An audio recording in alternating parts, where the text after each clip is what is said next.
What is the evolutionary reason for having consciousness? I think that was Toby who asked that.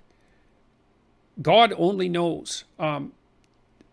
That's been a problem that people have been hammering on for a long time. I mean, that's the so-called zombie problem that David Chalmers has described, which is something like, how do you know that other people aren't exactly like you, except acting in a completely determined manner and devoid of consciousnesses?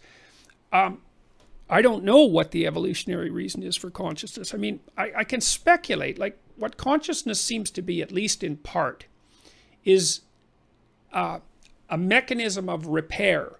So a lot of the things that you do are unconscious. You know, like when you're driving, if you're an expert driver, you're using your eyes to watch the road, and your eyes are moving your hands and your arms.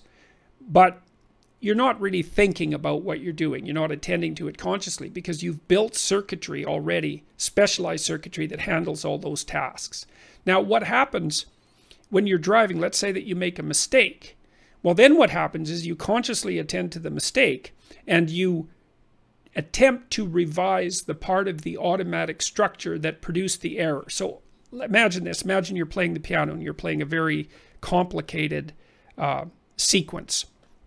And you stumble over part of it. So you're zooming along and you stumble over part of it. And then you attend to that, and you go back and you slow down and you move your fingers slowly, and you try to reprogram those little automatic units that have handled that part of it. You repair them and reprogram them, and you get faster and faster at it as they automatize, and then you go. So consciousness seems to be something that watches what you do automatically, checks for errors, and then repairs it. And so that's its function. Now, you might ask why a repair mechanism like that would have to be associated with awareness.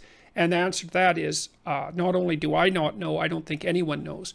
If I was speculating, and which I've done, I think consciousness actually plays an integral role in being itself, because I'm not convinced that there would be any being of any recognizable sort without a conscious observer. So I think consciousness is actually like a center point of the cosmos in some sense.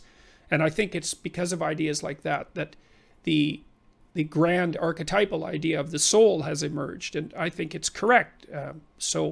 But how to precisely integrate that with evolutionary theory, apart from the description that I already provided, I just don't know.